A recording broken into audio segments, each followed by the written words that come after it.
अभी अपना वेबिनार शुरू करने से पहले PM Modi will on our YouTube channels, तो वो फीड हम लोग पहले लेंगे, उसके बाद हम लोग अपना वेबिनार कंटिन्यू करेंगे. So I am hand overing to my team to share the PM Modi's live. In entrepreneurship, Mr. Praveen Kumarji, Director General DZT, Mrs. Neelam Sami Raoji, distinguished guests, officials of central and state governments, private trading partners, participants, members of media, ladies and gentlemen.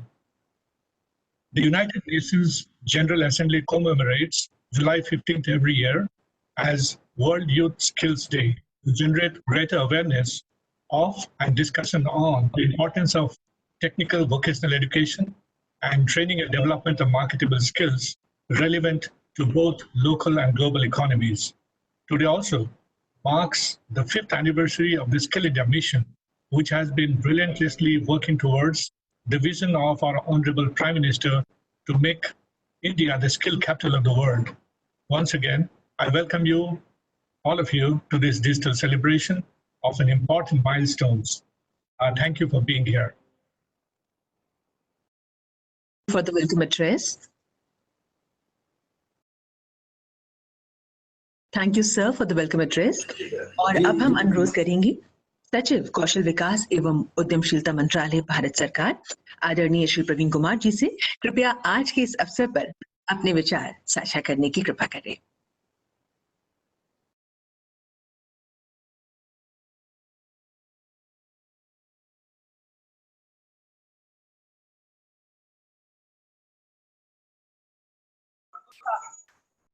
All other dignitaries participating to this through online, all our trainees, all our training partners, all ITIs, I wish you a hearty welcome to this glorious occasion of the World Youth Skills Day. I will start by thanking the Prime Minister, Honorable Prime Minister, for privileging us with his address, which we'll be hearing during this conclave. Now, this day is celebrated every year as the World Youth Skills Day, based on the UN resolution in General Assembly in 2014. But today is special because the 5th year since the Skill India mission was launched on the this day, on 15th of July 2015, under the guidance of Honorable Prime Minister. In the last 5 years, we have achieved a lot. This ministry has started to function and has been implementing a lot of policies, strategies to further the skill movement in the country. A new Pradhan Mantri Kaushal Yojana scheme has been launched. ITIs have been expanded. Steps have been taken to improve the quality in the ITIs. New model apprenticeship scheme has been launched. JSS have been activated as the last year of the skill movement. We can see the results. In the last 5 years, we have trained more than 5.52 crore people in this country across various programs and schemes in the country. We have developed 15,000 training partners for the short-term training. 15,000 ITIs have come up across the country. With all districts having some ITI or a training center or a PMKK. 700 PMKKs in the country. From 70 lakhs being trained every year in 2014-15. We are now training 1.36 lakh people every year in the country. A new ASEEM portal, which is bringing the employer and the skilled employee together and acting as a virtual Rozgar Mela 24/7, 7 days a week, has been launched. A lot of regulatory steps have been taken, unique certification, all those steps have been taken in this last 5 years, and we have a lot to be proud of. Under COVID, during the hard times of COVID, the skill ecosystem rose to the occasion and contributed, be it producing masks. Around 20 lakh masks was produced by ITIs and 20 lakhs by the JSS. Health, we deployed health personnel trained against the skill system. Almost 2 lakh people are deployed. A lot of innovative solutions were designed by the ITIs. ITIs were provided as wards. All these steps were taken during COVID to help the country meet the challenges of this pandemic. But now, with 5 years gone, it's time to ponder, examine, where should we go from now? With a strong base being set up, now it's a time to take off. We have to see what are the challenges caused by COVID, challenges caused by business disruptions, technological disruptions. All this has to be taken into account, and a new pathway has to be laid down. We are working on that, be it short-term training through a new PMKY3 or entire restructuring of the ITI system, entrepreneurship, apprenticeship, integration with the formal school system, so that the skill becomes aspirational and doesn't become the second-ring choice for the youth of today. I hope we'll be successful in the next 5 years, as we have been successful in the last 5 years. Thank you.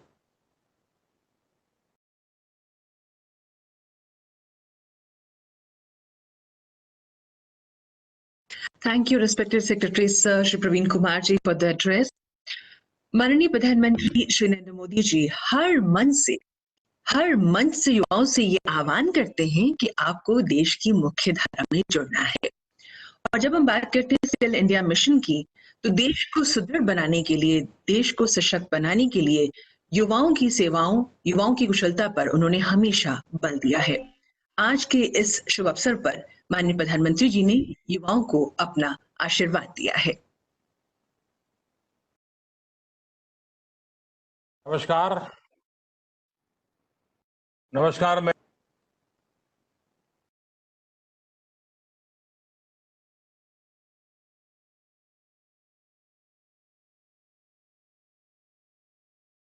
वही करेगा।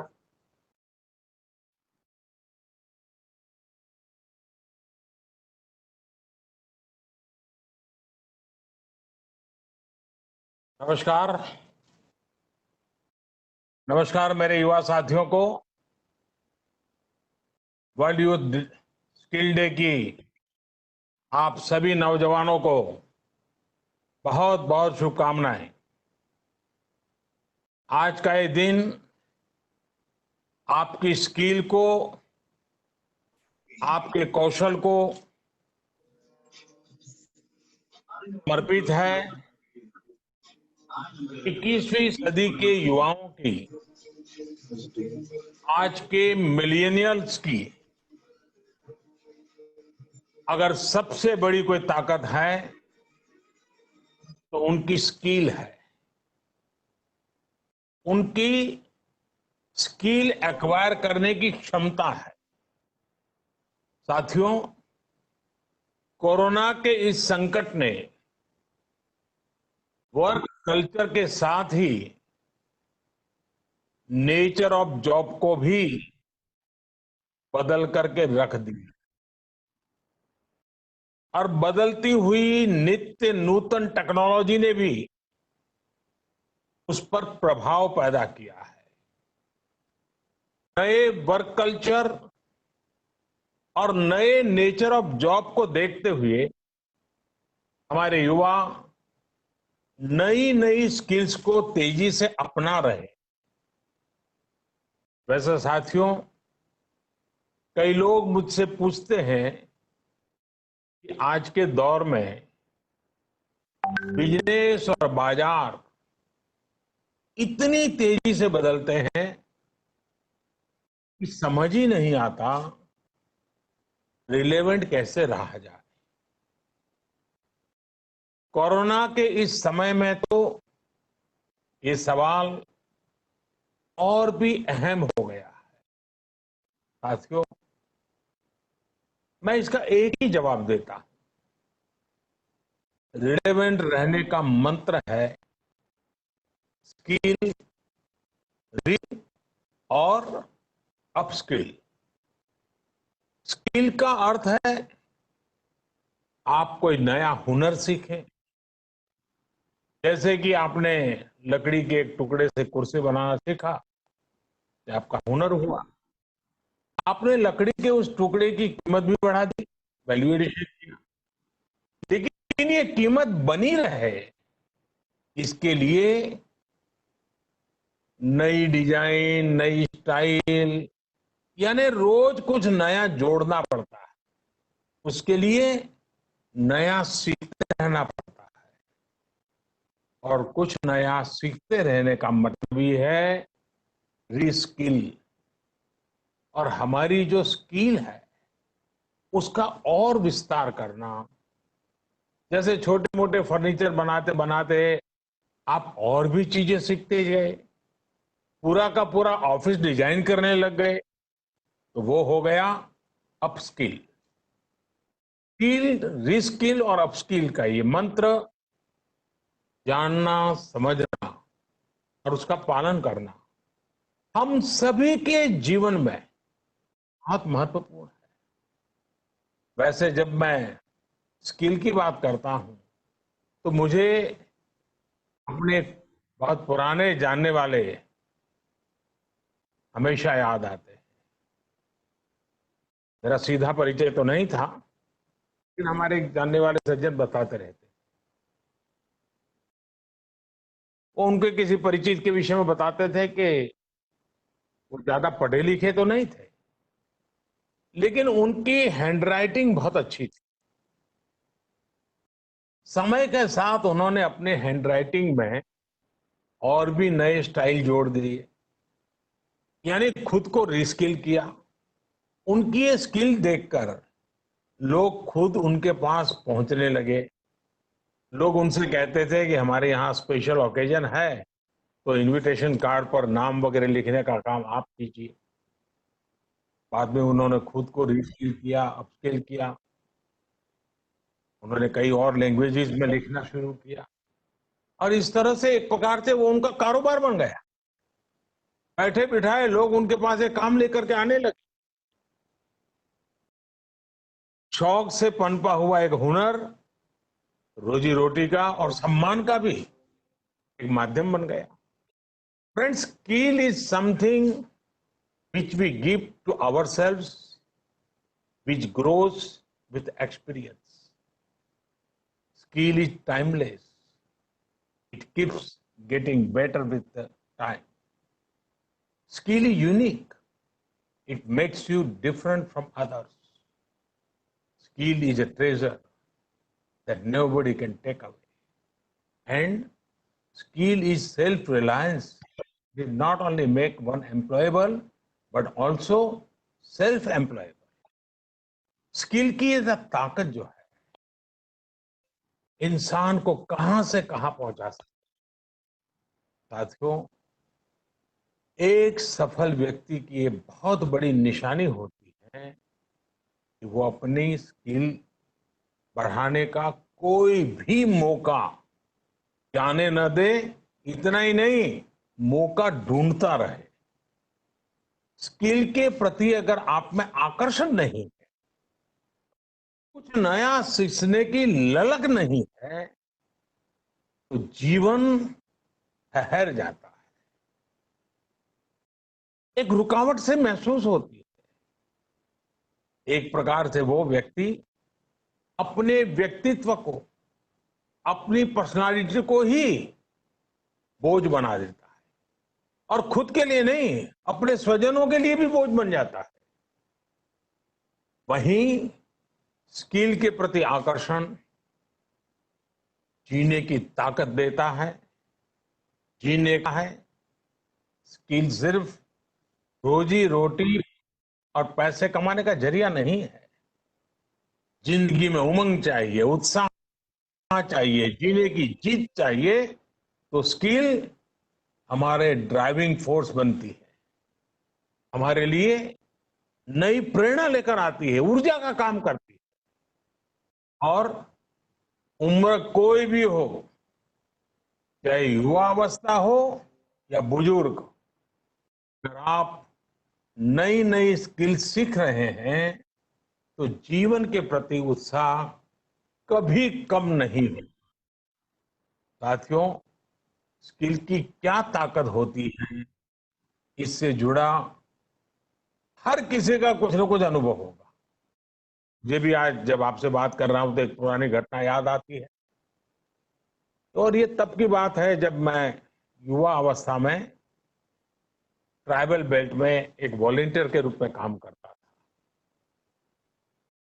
और कुछ संस्थाओं के साथ मिलकर के मैं उनसे काम कर लेता था। तो एक बार एक संस्था के साथ, उनके लोगों के साथ कहीं बाहर जाना था, तो उनकी जीप में हम सब जाने वाले थे। लेकिन वो जीप सुबह जब निकलना था, उसी समय चली नहीं। अब वो जंगलों में भटकते भटकते वो जीप भी ऐसे ही थी। हम सब लोग लगे, काफी कुछ कोशिश की, धक्के मारे, सब किया, लेकिन गाड़ी चली नहीं। आखिरकार 7-8 बज गए तो फिर किसी एक मैकेनिक को बुला लिया। उसने आकर के कुछ इधर उधर किया और 2 मिनट में तो ठीक कर दिया। फिर उसको पूछा कितने पैसे, तो बोले 20 रुपये। माने में 20 रुपए की कीमत बहुत होती थी। लेकिन हमारे एक साथी ने कह रहा है, यार 2 मिनट का काम और तुम 20 रुपए मांग रहे। उसका जवाब मुझे आज भी प्रेरणा देता है, मेरे मन पे प्रभाव करता है। उस अनपढ़ मैकेनिक ने कहा, साहब 2 मिनट का 20 रुपया नहीं ले रहा हूं। 20 साल से काम करते करते मैंने जो स्किल मेरे में आई है, जो अनुभव जुटाया है, ये 20 रुपया उसका है। मैं समझता हूं यही होती है स्किल की ताकत। स्किल आपके काम का ही नहीं, आपके भी प्रतिभा को, प्रभाव को प्रेरक बना देता है। और साथियों, हाँ, एक और चीज समझनी बहुत जरूरी है। कुछ लोग नॉलेज और स्किल को लेकर के हमेशा कंफ्यूज में रहते हैं या कंफ्यूजन पैदा करते हैं। ऐसे लोगों को मैं हमेशा एक छोटा सा उदाहरण देता हूं। आप बुक्स में पढ़ सकते हैं, यूट्यूब पर वीडियो देख सकते हैं कि साइकिल कैसे चलाई जाती है, साइकिल पर कैसे बैठना है, साइकिल कैसी होती है, कौन सा पुर्जा क्या काम करता है, कहाँ हैंडल पकड़ना है, कहाँ ब्रेक लगाना, सब उसमें आपको वीडियो में भी दिखेगा। ये सब नॉलेज है। आपको नॉलेज है इसलिए आप साइकिल चला जाएंगे, ऐसा गारंटी। लेकिन वास्तव में एक्चुअल में जब साइकिल चलाना होता है तो स्किल की जरूरत पड़ती है। आपको खुद को धीरे धीरे आ जाता है और फिर आप अपनी मस्ती में भी साइकिल चलाते हैं, चलते रहते हैं, कोई तकलीफ नहीं होती। जैसे जैसे आपने इस कला को सीख लिया, इस टैलेंट में आ गई, स्किल आ गई, आपको कभी दिमाग खपाना भी नहीं पड़ता है। और इस फर्क को समझना शासन से लेकर के समाज के हर स्तर पर बहुत जरूरी है। आज भारत में नॉलेज और स्किल दोनों में जो अंतर है उसे समझते हुए ही काम हो रहा है। आज से 5 साल पहले आज के ही दिन स्किल इंडिया मिशन इसी सोच के साथ शुरू किया गया था। इसका मकसद यही था कि यूथ को नॉलेज के साथ ही स्किल भी मिले, कौशल भी मिले। इसके लिए देश भर में सैकड़ों प्रधानमंत्री कौशल विकास केंद्र खोले गए, ITI की संख्या बढ़ाई गई, उनमें लाखों नई सीट्स जोड़ी गई। इस दौरान 5 करोड़ से ज्यादा लोगों को स्किल डेवलपमेंट किया जा चुका है और यह अभियान निरंतर जारी है। साथियों, तेजी से बदलती हुई आज की दुनिया में अनेक सेक्टरों में लाखों स्किल लोगों की जरूरत है। विशेषकर स्वास्थ्य सेवाओं में तो बहुत बड़ी संभावनाएं बन रही है। ये भी समझते हुए अब कौशल विकास मंत्रालय ने दुनिया भर में बन रहे इन अवसरों की मैपिंग शुरू की है। कोशिश यही है कि भारत के युवा को अन्य देशों की जरूरतों के बारे में, उसके संबंध में भी सही और सटीक जानकारी मिल सके। इस देश में हेल्थ सर्विस में नए द्वार खुल रहे हैं। इस देश में कौन से सर्विस सेक्टर में क्या डिमांड बन रही है, इसमें जुड़ी जानकारी अब तेजी से भारत के युवाओं को मिल सकेगी। अब जैसे मर्चेंट नेवी का उदाहरण ले तो भारत समेत पूरी दुनिया को सेलर्स की बहुत जरूरत है। हमारी तो 7,500 किलोमीटर से लंबी कोस्टलाइन है। बड़ी संख्या में हमारा यूथ समुद्र और तटीय परिस्थितियों से परिचित है। अगर इस क्षेत्र में स्किल को बढ़ाने पर काम किया जाए तो दुनिया भर को हम लाखों एक्सपर्ट सेलर्स दे सकते हैं और अपने देश की कोस्टल इकोनॉमी को भी मजबूत कर सकते हैं। मैपिंग की वजह से अब इस तरह की जानकारियां देने का काम और आसान हो जाएगा। इसके अलावा 4-5 दिन पहले देश में श्रमिकों की स्किल मैपिंग का एक पोर्टल भी शुरू किया गया है। ये पोर्टल स्किल्ड लोगों को स्किल्ड श्रमिकों की मैपिंग करने में अहम भूमिका निभाए। इससे एम्प्लॉयर्स एक क्लिक में ही स्किल्ड मैन पावर तक पहुंच पाएंगे। खासकर जो श्रमिक हाल फिलहाल में शहरों से अपने गांव में गए हैं, उन्हें इससे बहुत मदद मिल पाएगी। आपने इधर बीच देखा भी होगा कि कैसे एक खास स्किल सेट के साथ गांव पहुंचे लोगों ने गांवों का कायाकल्प करना शुरू कर दिया है। कोई स्कूल को पेंट कर रहा है तो कोई डिजाइन के घर बनवा रहा है। छोटी बड़ी हर तरफ की ऐसी ही स्किल आत्मनिर्भर भारत की ही बहुत बड़ी शक्ति बनेगी। मैं देश के युवाओं को वर्ल्ड यूथ स्किल डे पर एक बार फिर बहुत बहुत शुभकामनाएं देता हूं और वैश्विक महामारी का युग है तो मेरा भी कर्तव्य बनता है कि एक बार मैं बार बार एक चीज को दोहराता ही रहूं और सिर्फ मैं ना दोहराऊं, आप भी दोहराइए। और वो क्या है? पहले तो मैं चाहूंगा आप स्वस्थ रहिए। दूसरा, 2 गज की दूरी का पालन करते रहिए। मास्क पहनना न भूलें। फूंकने की आदत सबको छोड़ने के लिए समझाते रहिए और जिस काम के लिए आज इकट्ठे हुए हैं उस मंत्र को हमेशा याद रखें। कितना ही पढ़े लिखे क्यों ना हो, कितनी ही डिग्रियां क्यों ना हो, फिर भी निरंतर स्किल भी बढ़ाते रहना चाहिए। लगातार नई नई स्किल के लिए अपने आप को तैयार करना चाहिए। जिंदगी जीने का आनंद आएगा, जिंदगी के नए अवसरों को पाने का आनंद आएगा और मुझे विश्वास है कि आप अपने हाथों की ताकत, अपनी उंगलियों की ताकत, अपने दिल दिमाग की ताकत इस हुनर के द्वारा पनपाएंगे और बढ़ाएंगे और खुद की प्रगति करेंगे, देश की भी प्रगति करेंगे। बहुत बहुत धन्यवाद। आपको बहुत शुभकामनाएं।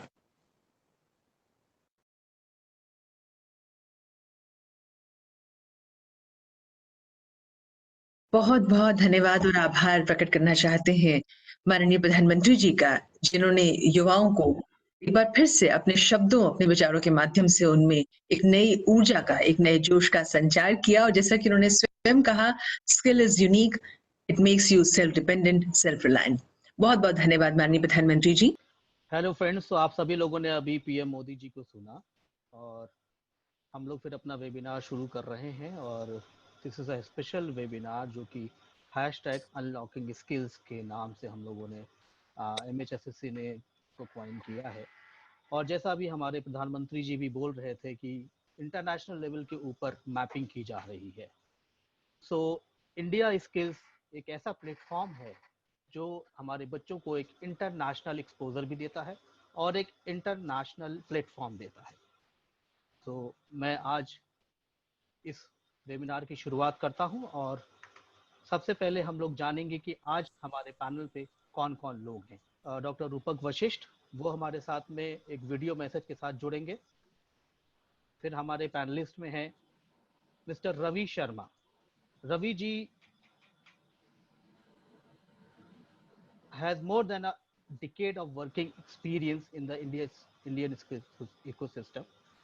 Currently इस समय वो स्टैम्प के साथ काम कर रहे हैं। He has graduated from the NIFT Chennai and he specialized in apparel manufacturing skill training and assessment operations. Nayantara Chatterjee. Nayantara Chatterjee has been working in the Indian skill development sector for a decade. Currently, she is heading knowledge management at Skill Training Assessment Management Partners Limited, STAM. She is graduate from NIFT Delhi, and she specializes in the vocational skill training, assessment strategies, pedagogies, content development, and assessment design and delivery aligned by the NSQF. फिर हमारे साथ हैं miss Gurpreet Kaur. She is director with the academic affairs ATDC. She is MSc in textile clothing and from Delhi University. She has a 25 years of industrial and academic experience. She is expert with the fashion technology and she was a part of the World Skills Sao Paulo 2015. तो उससे पहले हम लोग आपको एक video दिखाना चाहेंगे. तो आपकी बात की टीम ने तैयार किया था मेधा देवगन के साथ, जो कि हमारे साथ में she has visited the world skills Kazan.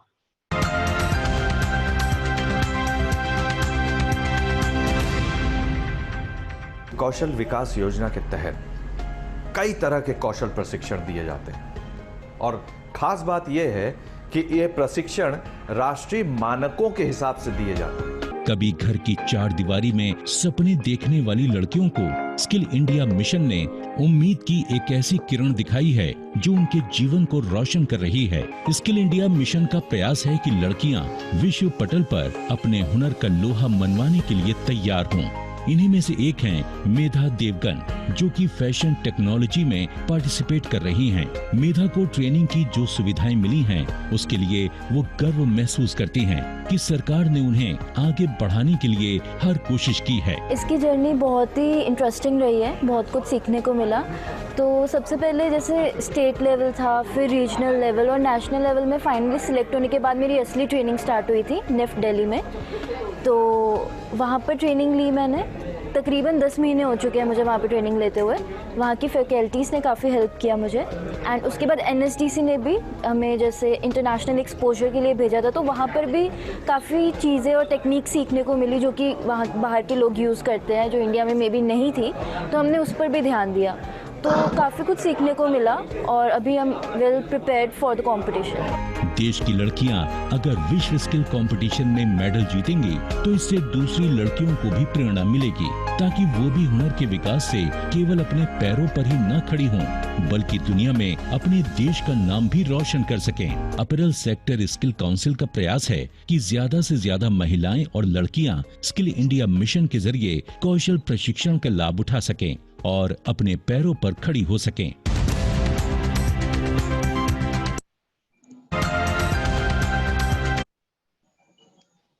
Now हमारे साथ में है डॉक्टर रूपक वशिष्ठ. एक उनका वीडियो है जो उन्होंने शेयर किया है हमारे साथ में, और वो अनलॉकिंग स्किल्स को ब्लेस करना चाहते हैं अपने वीडियो के साथ. तो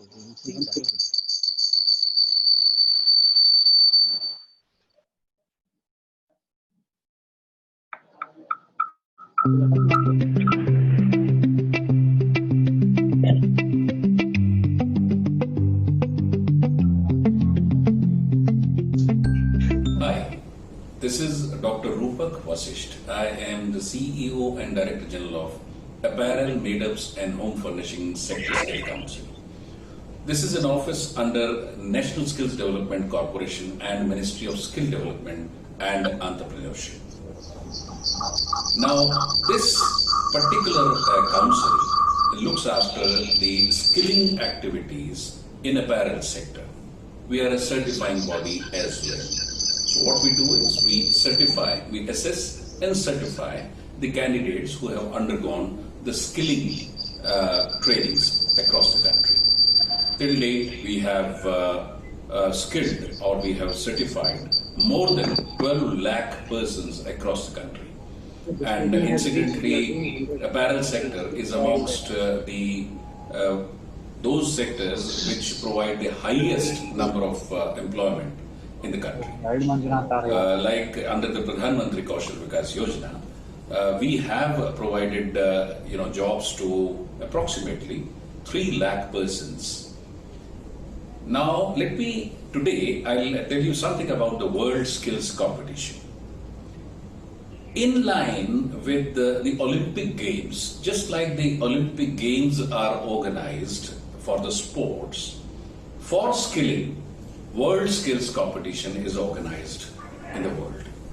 This is organized once in 2 years, and many countries, they prepare their students in skilling under various fields, and they send the participants over there.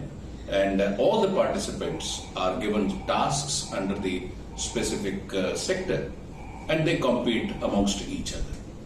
And then the medals and medallions are distributed amongst them.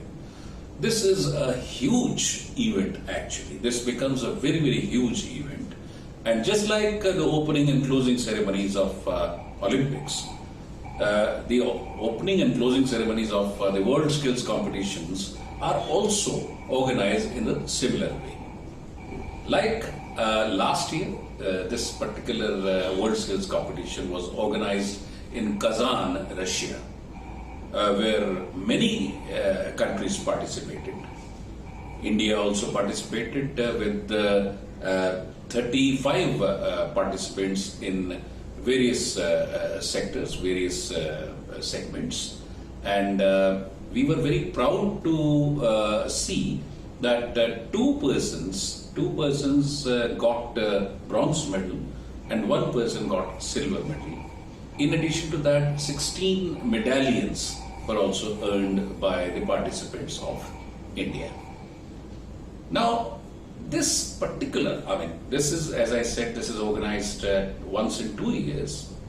A lot of labor, a lot of hard work goes behind the preparation of these candidates. This huge task is actually undertaken by the National Skills Development Corporation with the help of sector skill councils and the state missions, state skilling missions. So what happens is that in various segments, various sectors, first the district level competitions are organized, and thousands of candidates appear, and out of them people are scrutinized. Next level is zonal. Then the zonal competitions take place, and after the participants come out of the zonal competition, and whoever becomes successful, then a national level competitions are organized. As I said, huge labor goes behind the preparation of these candidates. After the national competitions, in each trade, 2 candidates are shortlisted or selected. And these 2 trade candidates are given extensive training in their respective sector. In fact, the government spends a huge amount of money on the trainings of these candidates. Why 2 persons are shortlisted is because if one person gets sick or some problem occurs, then the second one can actually go and represent India. So, as I said, nationally as well as internationally, these candidates are trained. Some are sent after India, they are sent abroad for the specialized trainings, and in some cases, foreign trainers are actually invited to India to impart special trainings to these candidates. Last year, it was Megha Devgan who represented the apparel sector. Unfortunately, she couldn't get the medallion or the medal, but never mind. It's in any case, it's a competition. So everybody just competes and we give our best. The rest we leave it on the fate.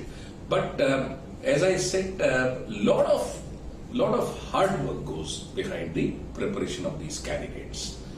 So this year, now the next competition is likely in August 2021 in China.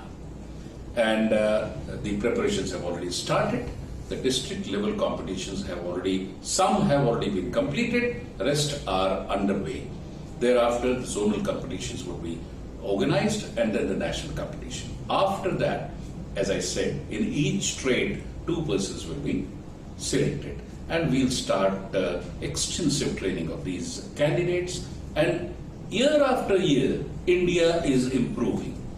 We are improving upon the quality of our candidates, and we hope that in 2021, the entire Indian contingent gives their best and earns medals and medallions. So all the very best to the participants of World Skills Competition China August 2021 from India. Thank you.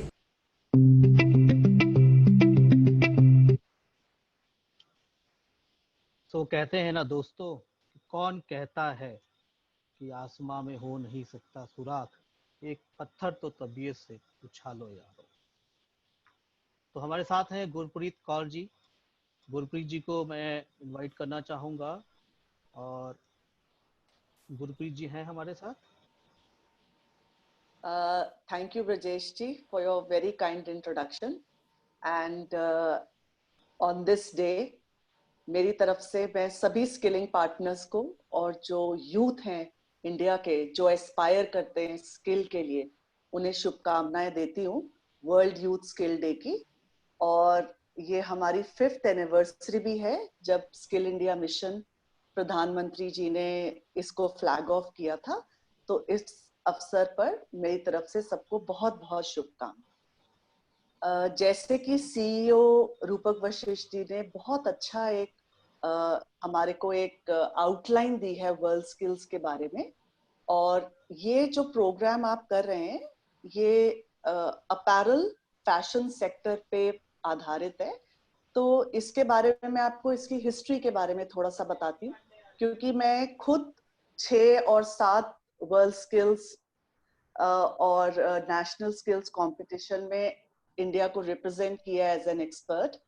तो world skills India की जो journey है वो 2011 से शुरू हुई थी, और अगर हम अपैरल सेक्टर की बात करते हैं तो अभी तक हम 5 बारी फैशन टेक्नोलॉजी स्किल में पार्टिसिपेट कर चुके हैं।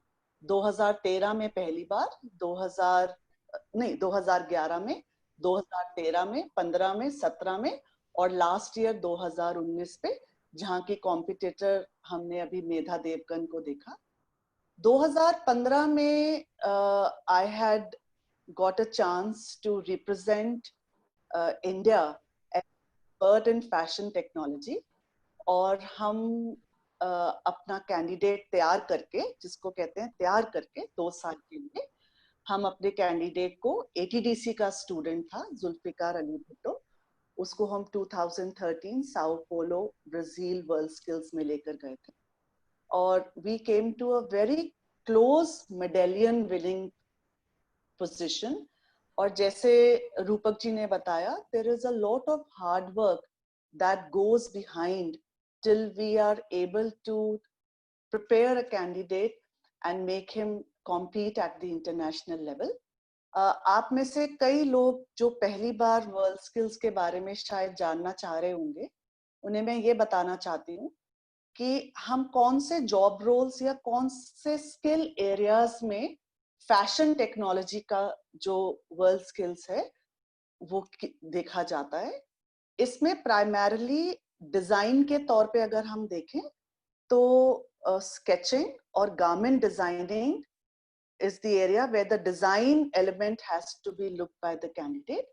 इसके अलावा पैटर्न मेकिंग और गारमेंट कंस्ट्रक्शन, ये almost 60% of the competition marks are based on your skills to prepare the prototype of a fabric, that is pattern making, और उसको फैब्रिक पे काटना और इंटरनेशनल लेवल का गारमेंट बनाना is about 40%. इसके अलावा कॉम्पिटिटर को एम्ब्रॉयडरी, एम्बेलिशमेंट, इसकी भी नॉलेज होनी चाहिए। और आगे आने वाले कॉम्पिटिशंस में, जैसे कि प्रधानमंत्री जी ने बताया कि रीस्किलिंग ही किसी चीज, किसी ठहरे हुए पानी को आगे लेकर जाता, तो हर साल हम देखते हैं वर्ल्ड स्किल्स पे कुछ न्यू जॉब रोल्स ऐड किए जाते हैं, और आगे आने वाले टाइम पे कंप्यूटर एडेड डिजाइनिंग भी शायद ऐड किया जाएगा। तो जो हमारे यंग एस्पिरेंट्स हैं, अगर वो प्रिपेयर करना चाहते हैं वर्ल्ड स्किल्स के बारे में, तो उन्हें अपनी पेंसिल शार्पन करनी है स्केचिंग के लिए, अपनी हुनर बनाना है पैटर्न के लिए, गारमेंट स्टिच करने की उन्हें बहुत अच्छी नॉलेज होनी चाहिए, उनके हाथ में हुनर होना चाहिए एम्ब्रॉयडरी करने का। इसके अलावा उन्हें कंप्यूटर एडेड डिजाइनिंग की भी नॉलेज होनी चाहिए।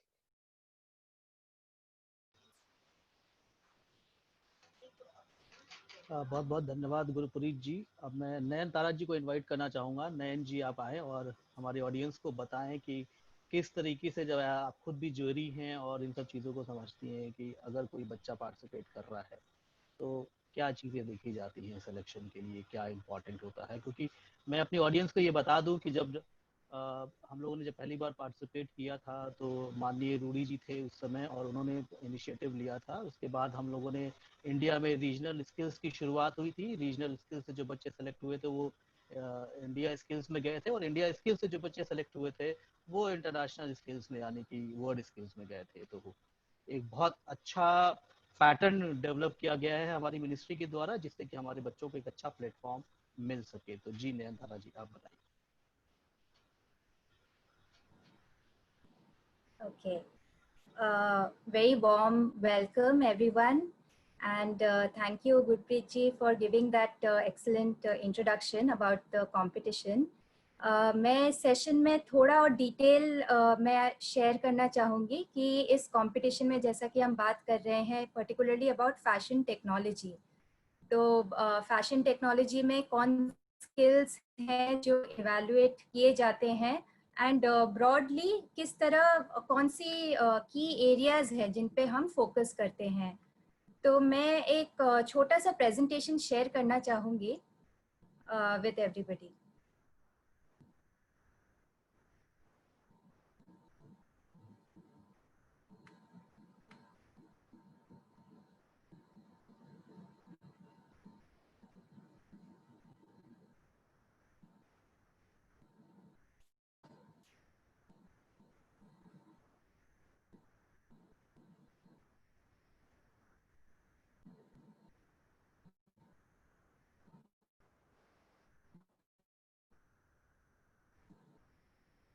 आई होप सभी स्क्रीन देख पा रहे हैं। जी आपकी स्क्रीन हम लोगों को विजिबल है, प्लीज कैरी ऑन। अभी चली गई है, एक बार अब दोबारा।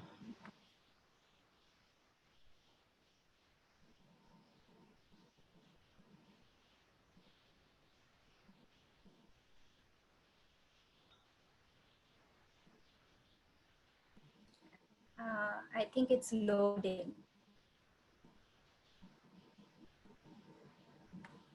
Okay. तो फैशन में जो हम स्किल्स असेस करते हैं इसके कुछ कंपोनेंट्स हैं एंड अगर हम वर्ल्ड स्किल्स की बात करें the format of the evaluation, जिस तरह चेकिंग की जाती है, जिस तरह इवैल्यूएशन किया जाता है, it is a standard format right from मतलब रीजनल लेवल, नेशनल लेवल और इंटरनेशनल लेवल। जो स्ट्रक्चर है पूरे इवैल्यूएशन का और स्किल्स टेस्ट करने का वो एकदम सेम रहता है। डेफिनेटली कुछ डिटेल्स वेरी करते हैं लेकिन लार्जली जो कंपोनेंट्स है उसके जैसा कि गुरप्रीत जी शेयर कर रही थी कि इसमें मेनली 5 कंपोनेंट्स हैं। Let me go to the next slide.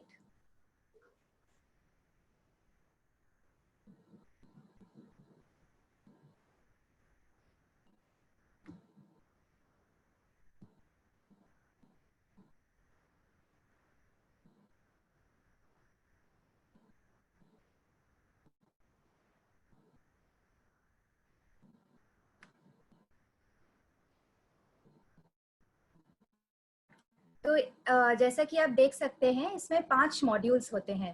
पहला है स्केचिंग, दूसरा पैटर्न मेकिंग, तीसरा कंस्ट्रक्शन, चौथा ड्रेपिंग और पांचवा एम्बेलिशमेंट, और इसको कभी कभी मिस्ट्री बॉक्स भी बोलते हैं। स्केचिंग में बेसिकली एक थीम दिया जाता है जिसके बेसिस पे पार्टिसिपेंट्स जो हैं they will bring out their creativity on that theme. तो it could be spring summer autumn winter, और इट कुड बी कि किस तरह का गारमेंट आप डिजाइन कर रहे हैं, whether it's casual wear, whether it's couture। तो एक पर्टिकुलर थीम और कुछ स्पेसिफिकेशंस दिए जाते हैं जिसके बेसिस पे स्केचिंग को एवेल्युएट किया जाता है।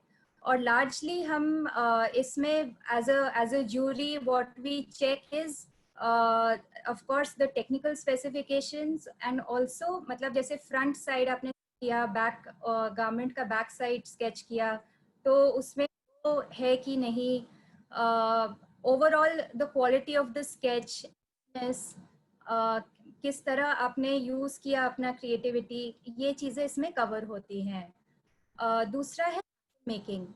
पैटर्न मेकिंग में अगेन हम as organizers we provide the basic block participants जिसके ऊपर participants can create variation, create their own garments।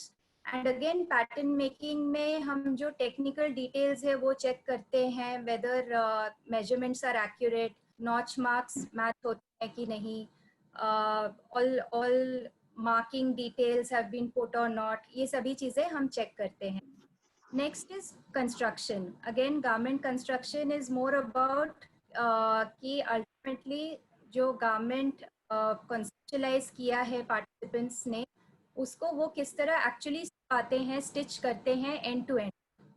इसमें again right from the fit, measurement, quality of stitching, even किस तरह वो fabric को handle करते हैं, उसमें कुछ मार्क्स है कि नहीं, अच्छे से आयर्न्ड है कि नहीं, ये सभी चीज़ें इवैल्यूएट की जाती हैं।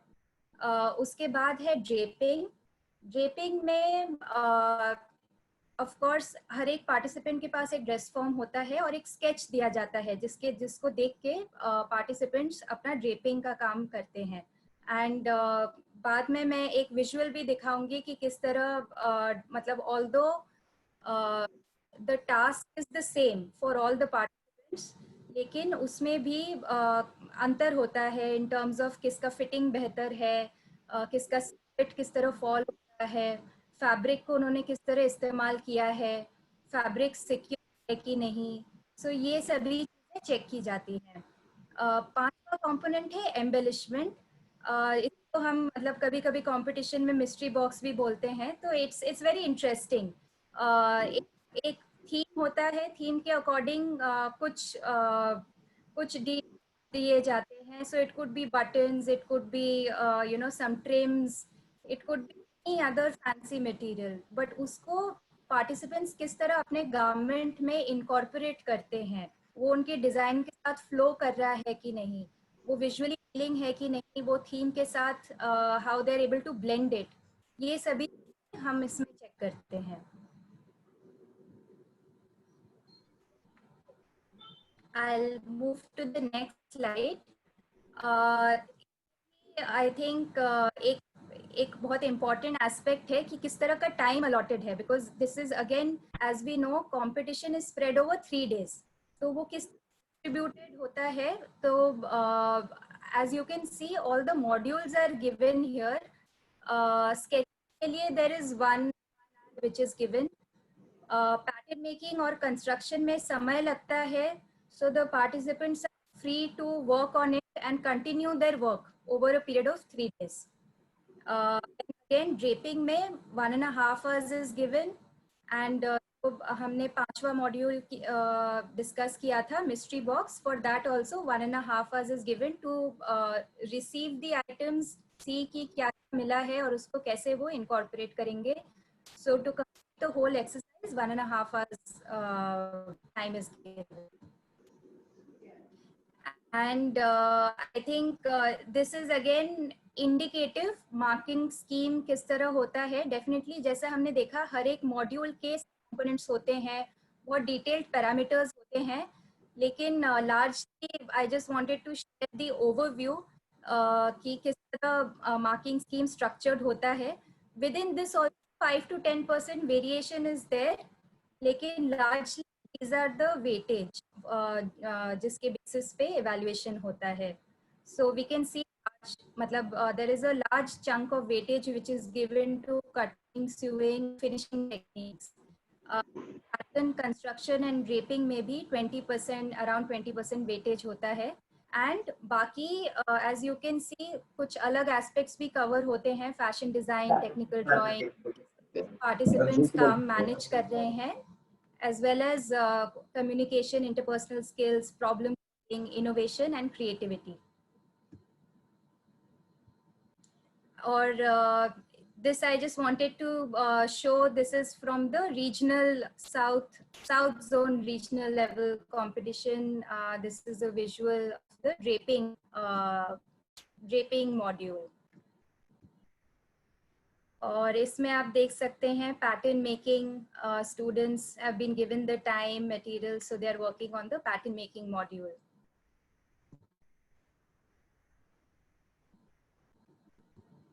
And this is image from the 2018. Thank you. So that was just a brief overview about competition में हम क्या evaluate करते हैं और किस तरह करते हैं. Thank you Nayanthara. हमारे साथ हैं रवि जो कि स्पेशलाइज्ड हैं किस तरीके से ऑपरेशंस होता है स्किल कॉम्पिटिशन्स के अंदर और बच्चों में ऐसी कौन सी क्वालिटीज़ देखी जाती हैं. तो रवि को मैं इनवाइट करना चाहूँगा, वो हमारे पैनल के ऊपर है. रवि, आप अपना कैमरा ऑन कर लीजिए और आप प्लीज़ हमारे बच्चों को ये बताइए और हमारे व्यूवर्स को ये बताइए कि लोग अगर जो कंपटीशन में जाना चाहते हैं तो उनके लिए क्या चैलेंजेस हैं और उन चैलेंजेस को कैसे वो ओवरकम कर सकते हैं. Over to Ravi. Thank you, Brijesh ji, and thank you, Gurpreet ji and Nayantara, for all the detailed information regarding WorldSkills. I hope this will be very useful for everyone. I wanted to add regarding the candidate who wanted to participate in WorldSkills. As we discussed, इसमें India level पे 3 stages होते हैं. एक district and state level का होता है. फिर once they got selected, they can go for the regional level, zonal level, regional or zonal level. Again, here in India, regions को हमने 5 parts में divide किया है. North zone, South zone, East, West and Northeast zone. After they qualify for the zonal, candidates national के लिए जाते हैं. And nationals में, as Rupak sir has discussed on the nationals how we select, 2 candidate select होते हैं nationals पे जो participate करते हैं वर्ल्ड स्किल्स के लिए. This is a brief of how candidates are selected. But how you are going to register for world skills, the process starts from the state. अगर किसी को रजिस्टर होना है वर्ल्ड स्किल्स कॉम्पिटिशन के लिए, पहले उनको अपने respective state skill development mission के पोर्टल पे रजिस्टर करना होगा. Initially, state skill development missions with the help of sector skill councils and NSDC committee के through screening होती है and then they nominate for state skill competition. Standard same रहेगा as Nayantara has explained. जो भी standard है assessment के evaluation के वो same रहेंगे, चाहे वो state हो, चाहे zonal हो या national हो, क्योंकि ultimately we are going to participate for the world skills. So any candidate who wanted to participate, they have to keep in mind कि world skills में जाने के लिए they should be very creative, as this is a fashion technology world. They have to be thorough with the fashion plus technology. So evaluation criteria will be similar. State में competition के बाद if they got selected, the second level is the zonal one, where उनको कहीं register करने की जरूरत नहीं होती है. अगर once they got selected, state will nominate their name for the zonal competition and automatically once they qualify, एक बार वो qualify होते हैं zonal में, तो they can go for nationals.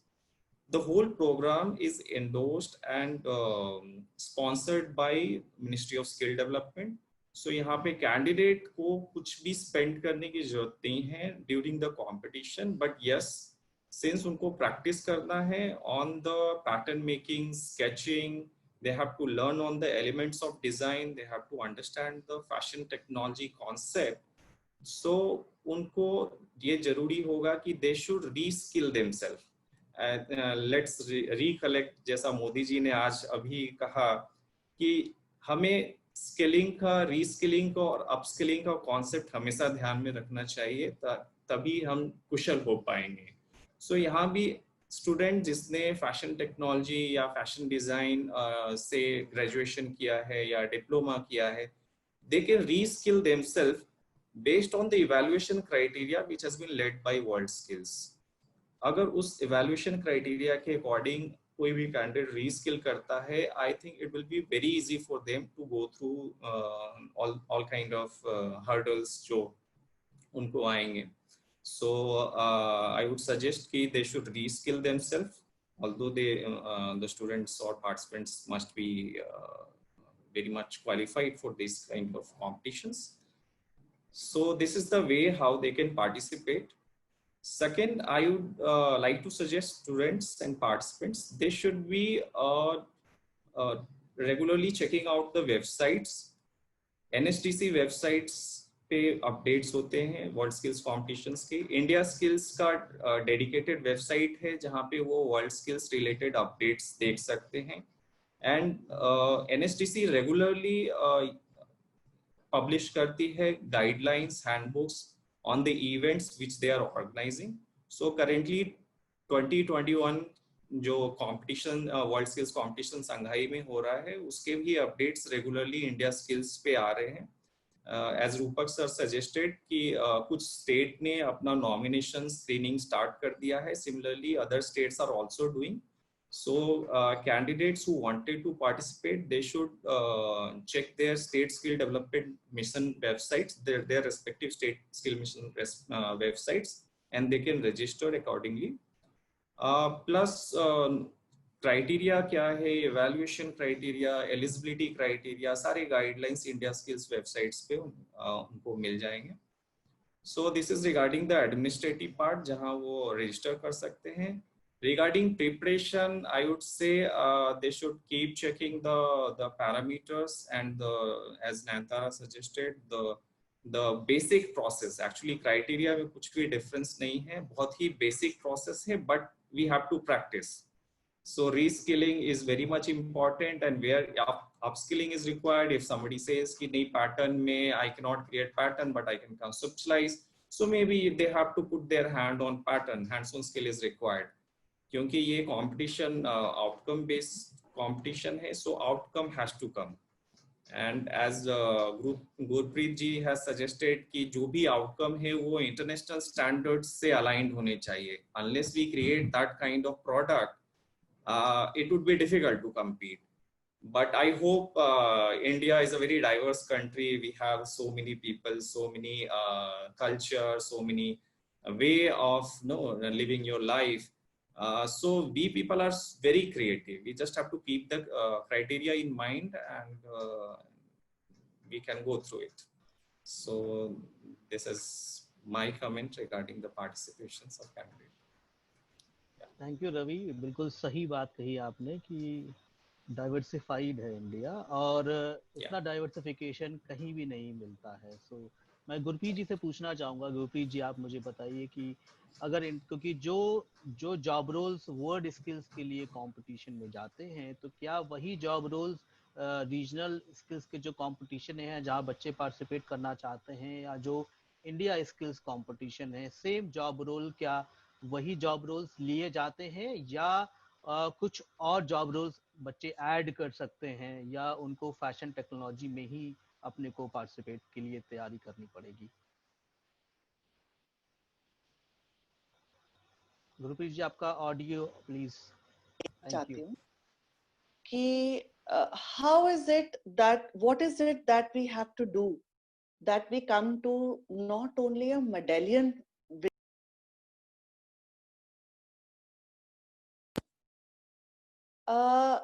जब मैं नेशनल स्किल्स दूसरी कंट्रीज के या वर्ल्ड स्किल्स जब मैंने अटेंड किए, तो मैंने कई जगह देखा कि बहुत ही छोटे बच्चे जो हैं वो भी कंपटीशन में लगे हुए हैं. So these countries actually start preparing their candidates who are maybe 13-14 years of age. तो उन लोगों को, उन कैंडिडेट्स को जो अभी फैशन स्कूल्स में ही होते हैं, उन्हें हम इन जॉब रोल्स, क्राइटेरिया, मॉड्यूल्स के बारे में बहुत जल्दी उनको हम लेकर आ जाते हैं एक प्लेटफॉर्म पे, जहां वो समझते हैं कि कंपटीशन का पूरा पैराफर्नेलिया क्या है।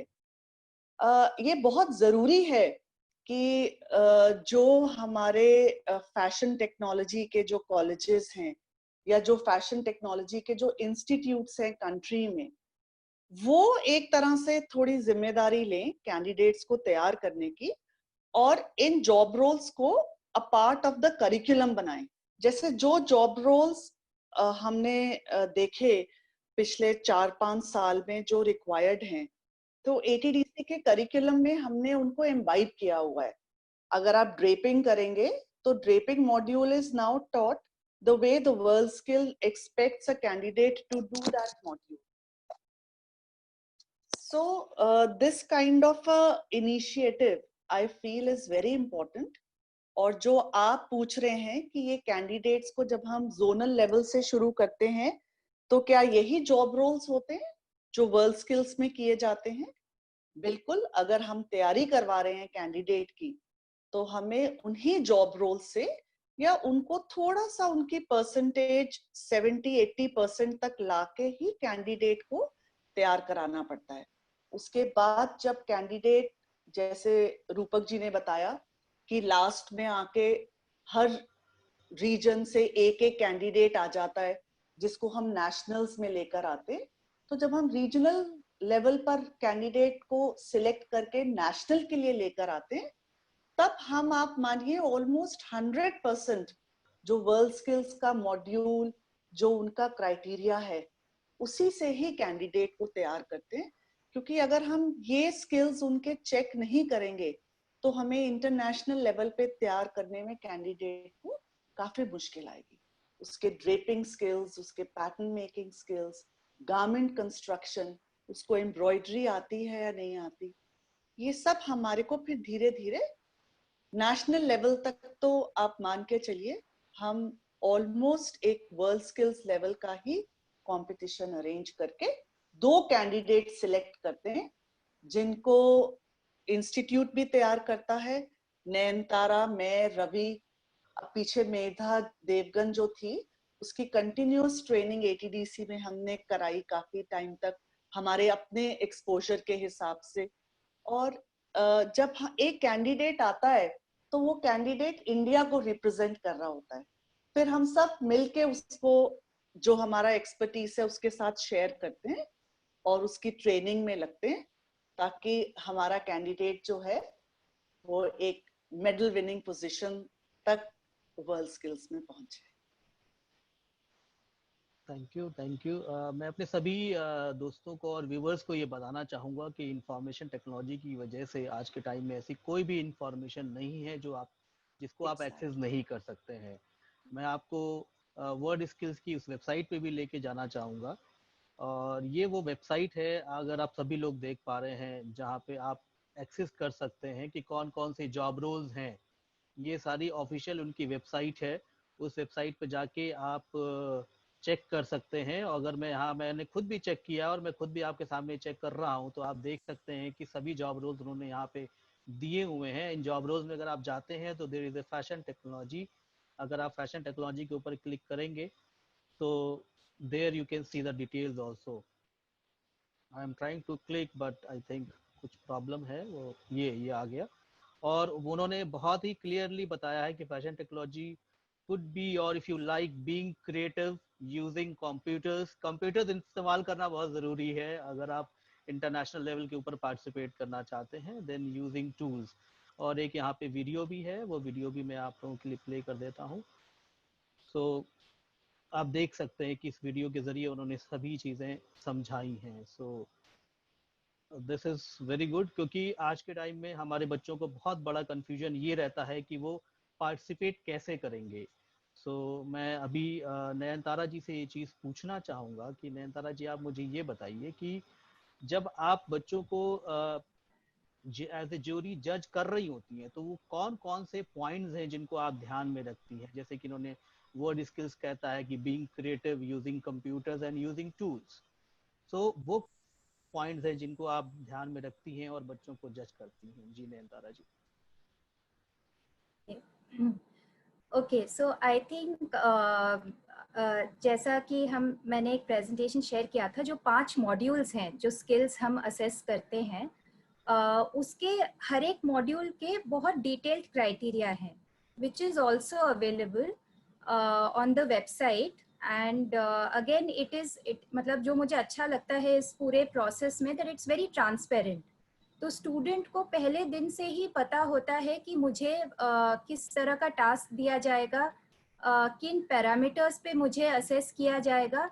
सो all these details are already given, लेकिन जस्ट टू समराइज कि however what are the pointers, तो व्हाट दैट मीन्स इज कि कुछ चीज़ें होती हैं जो लिमिटेशंस हैं। जैसे हमने थीम ऑलरेडी डिसाइड कर दिया है, हमने पैटर्न ब्लॉक ऑलरेडी दिया हुआ है, सर्टेन मेजरमेंट्स ऑलरेडी दिया हुआ है, लेकिन within those parameters स्टूडेंट किस तरह उसको यूज करता है, and they are able to express and conceptualize basis the theme. And although ये हर एक पार्टिसिपेंट का इंडिविजुअल वर्क होता है, लेकिन हम उन्हें इवेल्युएट करते हैं तो हम इन पैरामीटर्स पे करते हैं। फॉर एग्जाम्पल, अगर उन्होंने पैटर्न मेकिंग किया तो फैब्रिक कंजम्पशन किस तरह का था, वेस्टेज कम से कम था कि नहीं। Then when it comes to again detailing उन्होंने कितना किया है, कितना कॉम्प्लेक्सिटी ऑफ डिजाइन है। So it's a combination of both, functionality भी होना चाहिए, एस्थेटिकली विजुअली अपीलिंग होना चाहिए, it should be as per the theme. So it is a combination of all of this that we see, that yes, participants, they may have created something which is outstanding in terms of nobody has seen garment like that, but at the same time वो wearable है कि नहीं, is it functional, उसके openings और closing appropriate है कि नहीं। So I think these are some of the things that as jury members, individually we also see, and we make a note. Again, like I said, कि although jury members we are evaluating it, लेकिन participants already have the list that उनको क्या task दिया जाएगा, किन चीज़ों पे उनको assess किया जाएगा. So that ways it is a very transparent mechanism. And कुछ और पॉइंटर्स रिगार्डिंग स्किल्स जब हम बताते हैं तो उसके बहुत सारे सब डिविजन्स हैं। सो हर एक मॉड्यूल के बहुत सब पैरामीटर्स हैं। इलस्ट्रेशन में भी we see the neatness, we see how well it is represented. Draping में हम देखते हैं कि उसका फिट, उसका सिलवेट प्रॉपर है कि नहीं, फैब्रिक यूज किस तरह है, and even overall presentation and the way it is completed. Time is also a factor, as we know.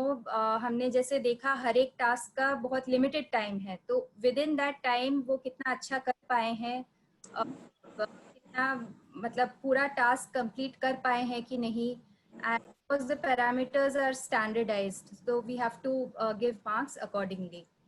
So I think one question would be यही कि फैशन टेक्नोलॉजी और for any skill, जो भी India skill और world skills में evaluate होता है, the participant should go through कि वेट मतलब क्या मॉड्यूल्स हैं, कितना टाइम है और क्या इवेल्युएशन पैरामीटर्स हैं, ताकि वो अपना समय उस तरह से दे हर एक एक्टिविटी पे। तो मैं अगला क्वेश्चन रवि जी से लेना चाहूँगा। रवि जी, मुझे आप ये बताइए कि जब बच्चों को सेलेक्ट किया जाता है और जब इंडिया स्किल्स की बारी आती है, क्योंकि अभी तो कोविड की वजह से सभी तरह के इवेंट्स होल्ड के ऊपर हैं, तो मुझे लगता है कि बच्चों के लिए एक अच्छा टाइम है तैयारी करने का, क्योंकि जहाँ कोविड ने बहुत सारी नेगेटिव चीज़ें पैदा की हैं, डेफिनेटली कुछ पॉजिटिव चीज़ें भी हुई हैं। उसी का ही रिजल्ट है कि आज हम सब लोग अपने घरों में बैठे हुए हैं और एक मंच पे अवेलेबल हैं, और जो कि बहुत आसानी से अवेलेबल हैं, और सभी लोग अपने घर से वेबिनार्स कर सकते हैं, एक दूसरे से बात कर सकते हैं, कॉन्फ्रेंसेस कर सकते हैं। सो ये शायद अगर कोविड नहीं आता तो ये इतने बड़े लेवल के ऊपर ये एक्सपेरिमेंट नहीं हो रहा होता, जो ये बदलाव कोविड की वजह से आया है। तो बहुत उसके पॉजिटिव भी हैं, निगेटिव भी हैं। तो ठीक है, जब भी वो कॉम्पिटिशन्स ऑन होंगे तो उसके ऊपर कुछ ना कुछ मिनिस्ट्री भी काम कर रही है और एनएसडीसी की टीम भी काम कर रही है, मेरी उनसे लगातार बातचीत होती है, तो वो सभी लोगों को नोटिफाई किया जाएगा। तो जब बच्चे बेसिक लेवल के ऊपर as a level of the entry जब वो आते हैं रीजनल के ऊपर, तो आप लोग क्या चाहते हैं कि उनके अंदर किस तरह के स्किल्स हो, उनके अंदर किस तरह के कौन कौन से ऐसे बेसिक स्किल्स आप लोग जज करते हैं कि आप उनको रीजनल में सेलेक्ट कर पाएं? क्योंकि अभी सभी को बहुत ही क्लियर आइडिया है कि पहले रीजनल, फिर नेशनल, फिर इंटरनेशनल। जी Brijesh ji, so I agree with you. COVID-19 pandemic negative है, not only for us, for the whole world. But कुछ पॉजिटिव चीजें हुई हैं. As we see, digital world आज सबसे बड़ा फ्रेंड है हम सबका.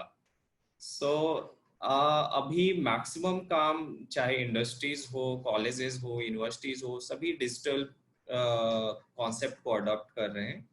एंड आई थिंक स्टूडेंट्स के लिए भी ज्यादा हर्डल नहीं है. प्रैक्टिकली भी फैशन टेक्नोलॉजी को अगर देखा जाए, जो पैरामीटर्स लेट डाउन किए गए हैं, जो नयनतारा ने भी डिस्कस किया, सो ये सारे parameters maximum they can practise on their home, in their home, except stitching and draping, जहाँ पे उन्हें लैब्स की जरूरत होगी. अगर देखा जाए तो they can practice their sketching skills, which is quite comfortably can be done at home. Laying का जो process है, fabric laying, then pattern laying on the fabric, cutting, ये सारे practices घर पे भी कर सकते हैं student. Digitally, as I said, digital world बहुत बड़ा friend है students का. Digital media पे अभी बहुत सारे educational videos हैं regarding even if you want to understand the forecasting, if you want to understand the theme, conceptualize कैसे करते हैं, prototyping कैसे करते हैं, fabric handling कैसे होती है. So ये सारे concept can be learned through digital media. There are plenty of such videos available. Second, even through industries, अभी आप industries से भी connect कर सकते हैं, जहाँ पे student should understand generally the product development part, क्योंकि यहाँ भी जो मैक्सिमम प्रोसेस स्टूडेंट को कवर करते हैं वो है product development, right from the sketching, कि स्केचिंग कैसे करनी है, क्या कॉन्सेप्ट होगा, क्या मूड होगा, what are the themes. Then एक बार आपके स्पेसिफिकेशन आ गए, then how to detail it out. So detailing का प्रोसेस एक्चुअली अगर हम इंडस्ट्री से कनेक्ट करके देखें तो इंडस्ट्रीज जब प्रोडक्ट डेवलप करती है तो वो they have a tech pack designed by the designers and buyers. उस टेक पैक को डिकोड करना बहुत ही डिफिकल्ट टास्क है. Industries are actually through with this, they understand कि कैसे डिकोड करना है, डिटेलिंग को कैसे समझना है, प्रोडक्ट डेवलप करना है.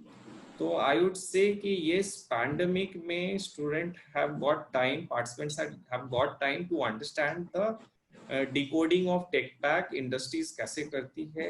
They can easily connect with the industries, product development process समझ सकती है कि फैब्रिक कंजम्पशन कैसे हम रिड्यूस कर सकते हैं, लेइंग कैसे होती है, पैटर्न मेकिंग में क्या क्या डिटेलिंग होती है, नॉच मार्क्स कैसे करते हैं, पैटर्न का नॉमेनक्लेचर कैसे करते हैं, मैचिंग कैसे होती है. So these all concept knowledges can be learn through digital media, which is very easy for people and now everybody is consuming. So can be done. Second, industry से connect करना जरूरी है, जो डिजिटल मीडिया के through कर सकते हैं. And students should have a prior experience with some industry. They should connect with industry and understand the product development process and the quality which they check before we send the final product to buyers. So in product development also, people have to see the workmanship of the product and the technical aspects. So stitch quality कैसी आई, कौन सी stitch कहाँ पे जाएगी, किस सीम पे जाएगी, complexities of garment. So different level of complexities. So there are industries who says कि अच्छा ये fabric है, ये stitch है, so this is very complex. So they have to understand the complex की जो concept है maybe that can be understood through the industries only, क्योंकि वो develop product करते हैं जो international buyers accept करते हैं. So I would suggest students कि आप industries से connect करिए जो international products develop करते हैं, for Tommy, for SP, and understand the real concept of the garment production and sampling. So उससे क्या होगा कि ये सारे parameters cover हो जाएंगे. That is for the knowledge. And for skilling, घर पे sketching, pattern making, laying practice हो सकती. Even draping can be done to some extent.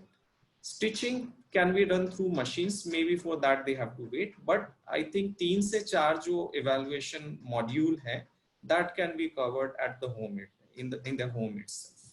So COVID is not the hurdle. Let's start. I think we can do it. तो गुरप्रीत जी, मेरे पास बहुत सारे audience के questions ये आ रहे हैं कि भाई इस समय लॉकडाउन का टाइम है और हम लोग बाहर नहीं निकल रहे हैं. ऑलमोस्ट जो एजुकेशन इंडस्ट्री है वो बहुत दिनों से बंद है, जैसे हमारी मूवी इंडस्ट्री बंद है. सो वो जो टाइम के हिसाब से जब चीज़ें कंट्रोल में आएंगी तो खुलेगी. तो आप क्या सजेस्ट करती हैं हमारे बच्चों को, अगर वो घर के ऊपर हैं तो किस तरीके से अपने को प्रिपेयर करें, अपना जो टाइम है वो किस तरीके से स्पेंड करें कोविड के टाइम में, जिससे कि वो अपने टाइम को बेटर तरीके से यूटिलाइज कर पाएँ और उनको ऐसा नहीं लगे कि वो वक्त से पिछड़ गए हैं या कंपटीशन में पिछड़ गए हैं. क्योंकि अच्छी बात ये है कि पूरे वर्ल्ड में कोविड है. सो ऐसा नहीं है कि खाली भारत के अंदर कोविड है. तो मैं अपने बच्चों को ये भी बोलना चाहूँगा कि भाई कोविड पूरे दुनिया में है, तो आप अपनी प्रिपरेशन को और अपनी प्रिपरेशन के जो लेवल्स हैं उनको हाई रखें. आप ये ना सोचें कि आप बाकी दुनिया से पिछड़ रहे हैं. तो आप क्या कहना चाहेंगी गुरली? आपने बिल्कुल सही बात कही है. इस time world over we are all at the same platform. जो सुविधा हमारे पास अवेलेबल है शायद वही दुनिया के सभी कॉम्पिटिटर्स के पास वही सुविधा होगी. और जैसे रवि ने बताया, देखिए कुछ मॉड्यूल ऐसे हैं जिसके लिए आपको लैब की जरूरत है, मगर कुछ मॉड्यूल ऐसे स्पेशली अगर आप क्रिएटिविटी को लेके देखना चाहते हैं, ठीक है, creativity comprises of about 20% of the entire marking scheme. Now, अगर आप creativity पे काम करना चाहते हैं, आपके पास YouTube available है, आपके पास Google available है, आप सर्च करिए, आप देखिए किस टाइप के नए डिजाइन्स आ रहे हैं. आप उन्हीं डिजाइन्स को देखते हुए आप अपनी क्रिएटिविटी, आपके पास पेन है, पेपर है, you can style garments, you can style top, you can style skirts. और ये तो आप बहुत ही आसानी से घर पे बैठ के कर सकते हैं. इवन गारमेंट कंस्ट्रक्शन के बारे में मैं ये कहना चाहूंगी कि अगर कुछ बच्चों के पास, और ज्यादातर जो इस लेवल तक पहुंचते हैं, अगर उनके पास बेसिक ब्लॉक्स अवेलेबल हैं घर पे, या वो क्रिएट भी कर सकते हैं बेसिक ब्लॉक, उन ब्लॉक से कॉम्प्लेक्स डार्ट मैनिपुलेशंस की प्रैक्टिस करना, या जो स्टाइल आप कुछ सिलेक्ट करते हैं उसके पैटर्न बनाना, और कटिंग करके, अगर आपके पास घर पे भी स्यूइंग मशीन है तो अभी आप प्रिसिशन पे वर्क कर सकते हैं. स्पीड पे काम करने के लिए जब आपकी लैब खुल जाएगी, वही चीज जो आपने घर के कंफर्ट में धीरे धीरे प्रिसिशन सीखा है जिसको, फिर उसकी स्पीड पे आप वर्क कर सकते हैं. एक बार आपका इंस्टीट्यूट खुल जाता है और आपको हाई स्पीड मशीन मिलती है, तो you can work on that also. So अगर आपके दिल में वो पैशन है and you feel that yes, you can be a medal winner for the country, so I urge all youth like that, आप वर्ल्ड स्किल्स की website पे जाइए. आपको प्रीवियस ईयर्स के पेपर्स डाउनलोड करने बहुत आसान है. वहां से आप टेस्ट प्रोजेक्ट आता है जो एक टाइप का क्वेश्चन पेपर होता है, वो लगभग 4-5 पेज का होता है. उसको आप अपने कंफर्ट, घर के कंफर्ट में मॉड्यूल बाय मॉड्यूल उसको सिंगल वर्ड आप पढ़ के देखिए, और हर क्वेश्चन के साथ आप क्या करेंगे और आपको कितने मार्क्स मिलेंगे, ऐसी एक क्राइटेरिया, इवैल्यूएशन क्राइटेरिया आता है जो लगभग 30-35 पेज का एक सिंपल रिटन डॉक्यूमेंट है. तो जैसे ही आप स्केचिंग उठाएंगे तो आपको 1 मार्क्स मिल सकते हैं अगर आपकी sheet is neat and clean. So You've read the first criteria, which says that your sheet is neat and clean, there is no pencil mark, and the sheet is not creased. आपने जैसे ही पढ़ा आपको पता लग जाएगा कि 10 में से 1 नंबर तो आप ऐसे पा सकते हैं. And all this requires a lot of mentoring and a lot of self-reading, self-learning also. तो आपके mentor, आपके teacher, जो I think आपके पास digitally भी available होंगे, आप पहले खुद उनको डाउनलोड करिए, उनको घर के कंफर्ट में पढ़िए, अपने मेंटोर के साथ आप डिस्कस करिए, और लगभग 50% आप तैयारी जो है आप घर पे डेडिकेटेडली आप कर सकते हैं. यहाँ मैं एक चीज और आपको कहना चाहूंगी कि हमारा क्राइटेरिया क्या है वर्ल्ड स्किल्स में जाने के लिए. So world skills knows only one language, that is the language of the skill. If a competitor does not know English, that cannot be a hindrance to his entry to a skill competition. तो अगर हम 2021 China के world skills की बात करते हैं, तो बहुत से स्किल्स में, इंक्लूडिंग फैशन टेक्नोलॉजी स्किल्स में, any skilled person who is born on or after 1st January 1999 is the potential candidate to enter the world skills competition. और अगर यहाँ पर कुछ हमारे प्रोफेसर्स हैं, लेक्चरर्स हैं इंस्टीट्यूट से, जो मैं मानती हूँ कि शायद तैयारी में हमारे को थोड़ा ज्यादा और टाइम देना चाहिए.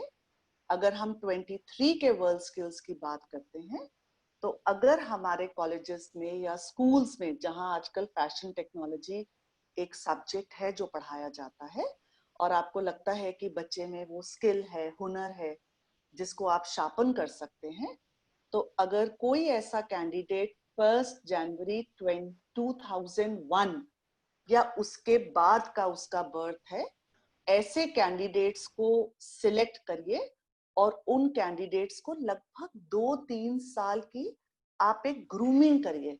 और बहुत सी कंट्रीज अपने कैंडिडेट्स को लगभग 3-3, 4-4 साल ग्रूम करती हैं.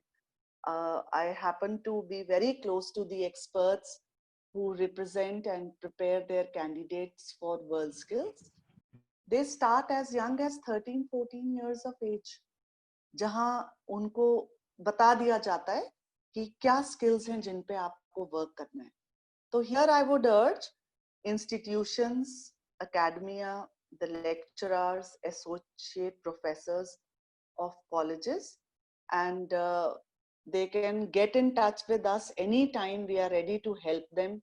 We are telling to guide them and tell them what is it that we can do together to bring a medal for the country. और आप देखेंगे जो last time India has got 1 gold in water technology, 1 silver I think in web technology, 2 bronze हैं graphic design और jewelry design में. So we are particularly doing very well in the subgroup which is creative arts and fashion.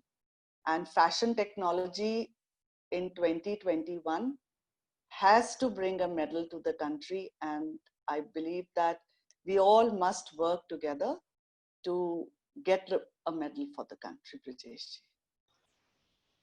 Thank you, Gurpreet ji. Or definitely we are now at the end of the webinar, or I would like to thank Gurpreet ji, Nayantara ji, Ravi ji for taking all your time. और मैं MHSC की team को भी बहुत बहुत धन्यवाद कहना चाहूँगा, अपने व्यूवर्स को बहुत बहुत धन्यवाद कहना चाहूँगा जिन्होंने पेशेंटली हमारी बातें सुनी. और ये सारा कुछ आप फेसबुक के ऊपर लाइव भी देख सकते हैं और यूट्यूब के ऊपर आपको कुछ दिनों में रिकॉर्डिंग भी अवेलेबल हो जाएगी. तो मुझे लगता है कि बस जाते जाते मैं अपने सभी बच्चों को ये बोलना चाहूँगा कि भाई कर खुद ही को बुलंद इतना कि खुदा बंदे से पूछे बता तेरी रजा क्या है. Thank you. Thank you, Brijesh. Thank you very much. And the entire team of Aapki Baat and NSTC and AMHSSC team. Thank you.